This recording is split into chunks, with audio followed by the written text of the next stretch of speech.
Have you tuned into all the other podcasts that MJ Today Media produces? Besides this one, we have our flagship show, Marijuana Today, found over at mjtodaypodcast.com, as well as the Green Rush podcast at greenrushpodcast.net, and our new title, Weed Wonks, over at weedwonks.com. That's mjtodaypodcast.com, greenrushpodcast.net, and weedwonks.com. This episode of Marijuana Today Daily is brought to you by our friends over at ease.com, California's top one-stop website for legal marijuana delivery, as well as an option for the same for folks living in the Portland, Oregon area. Good morning, Marijuana Nation. It's Tuesday, October 1st, 2019, and you're tuned into episode 809 of Marijuana Today Daily. I'm your host, Shay Gunther, and I'll be walking you through today's marijuana news and headlines. As always, we have a full and busy day of cannabis news in our hands, so let's jump right into it. We start the day off in Pennsylvania, where the state's Attorney General Josh Shapiro has officially come out in support of legalizing adult use marijuana. Attorney General Shapiro said that he made the decision to get behind legalization after, quote, months of internal research and discussion with fellow law enforcement, unquote. This follows closely on the heels of Pennsylvania Governor Tom Wolf announcing that he now wanted to see his state pass adult use legalization, joining his Lieutenant Governor John Fetterman and State Auditor General Eugene De Pascal. The momentum is building in the Keystone State for cannabis.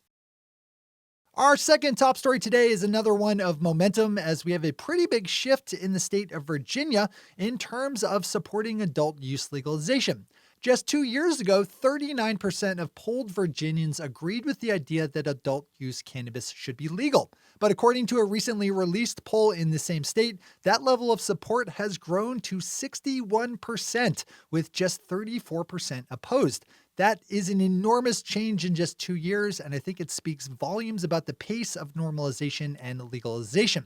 The embrace of marijuana by the people of Virginia is not going unnoticed, at least by Democratic lawmakers who are starting to talk about measures like decriminalization. As Kyle Yeager over Marijuana Moment points out, the GOP's control over the state legislature is slim and could erode entirely after next year's elections. Fingers crossed, which would certainly make it easier to pass progressive cannabis policy reform. The ongoing vaporizer health scare jumps back into the headlines with a lawsuit filed over this weekend against the state of Massachusetts over the recently announced ban on all vaporizer products, both nicotine and THC.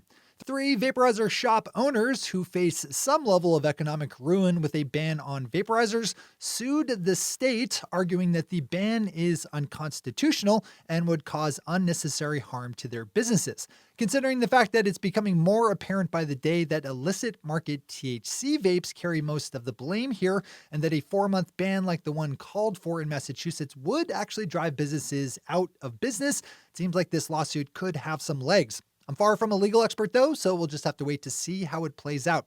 It's also likely we'll see more lawsuits like this spring up in Massachusetts, as well as other states that try to ban vaporizers. Those are our top stories for today. It's time for Marijuana Today Daily Headlines Blitz. Before we blitz out in headlines, let's quickly thank our sponsor, ease.com, California's top one-stop website for legal marijuana delivery, as well as the same for the folks living in the Portland, Oregon area. Everyone over at Ease is super excited about the launch of their new legal cannabis business incubator, Momentum, which is being produced in partnership with Ultranative, Bale Capital, and Select, and that will give 10 cannabis entrepreneurs from underrepresented communities $50,000 each in startup grant money, as well as access to all kinds of smart advisors and useful resources to help them bring their marijuana vision to life.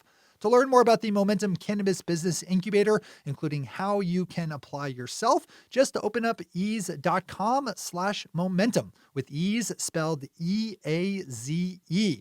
Big thanks to everyone over at Ease for their long-running support of our show and for their involvement in programs like Momentum. All right, time for the Blitz. Connecticut is on the path towards adding chronic pain to its list of medical marijuana qualifying conditions. The state's Board of Physicians just recommended adding the condition, which is generally the most often cited qualifying condition in other medical states. A committee of lawmakers will take up the recommendation to add chronic pain for a final vote in the coming weeks. As Marijuana Business Daily has it, Connecticut has around 40,000 registered medical marijuana patients, a number that would certainly grow with this addition. Illinois officials just released a map showing which parts of the state qualify as part of its social equity marijuana program, which will give entrepreneurs from those highlighted areas extra help in the process of getting licensed as a cannabis business as the state looks ahead to adult use legalization on January 1st. The highlighted areas are neighborhoods that have historically borne the worst of the government's war on marijuana. Illinois generated the map by combining area-specific information on cannabis arrest rates and convictions, as well as levels of poverty and unemployment. Pop over to the Heart of Illinois ABC to read more and to check out the map yourself. Keeping our newsy gaze in Illinois, we have multi-state cannabis operator Cresco Labs landing the first 3 cultivation licenses to be given out in that state. That's the maximum number of cultivation licenses allowed by any one company and will give Cresco Labs a total growing capacity of 630,000 square feet. Sam Wood over at the Philadelphia Inquirer is reporting that the state of Pennsylvania is experiencing a shortage in its medical marijuana supply, as new patients have come into the system without there being any kind of new added cultivation capacity.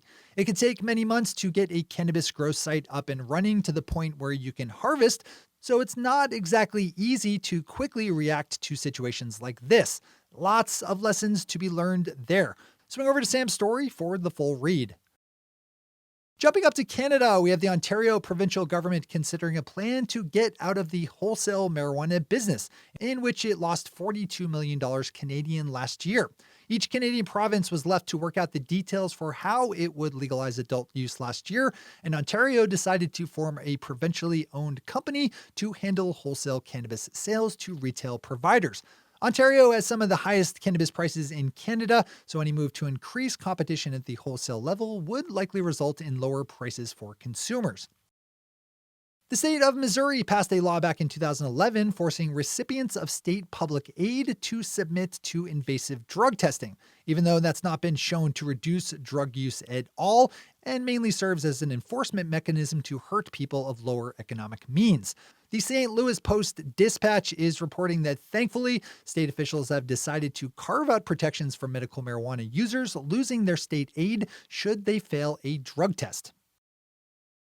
Our final top story today brings us up to my corner of the country here in Maine, where Maine Public is picked up on the fact that a lot of people are figuring out that it's better to work in the legal marijuana industry than in restaurants. Maine Public's story dives into the higher pay and more relaxing work environments found in your typical cannabis business as compared to your typical restaurant.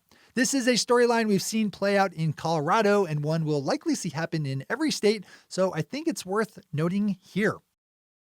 Those are headlines and news for the day. I'll be back with you again tomorrow morning with another information-packed episode of Marijuana Today Daily. But in the meantime, if you have any stories to share or feedback to give, zip us an email to headlines@mjtodaydaily.com. And while you're clicking around the interwebs, swing over to our website at mjtodaydaily.com to find links to all the news we cover. Thanks to our sponsor, Ease, and to all of our awesome Patreon listeners for the support that makes this show possible.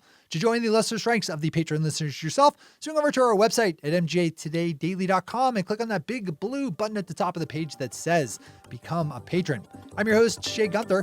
Thanks for tuning in, starting your day with marijuana today. Today.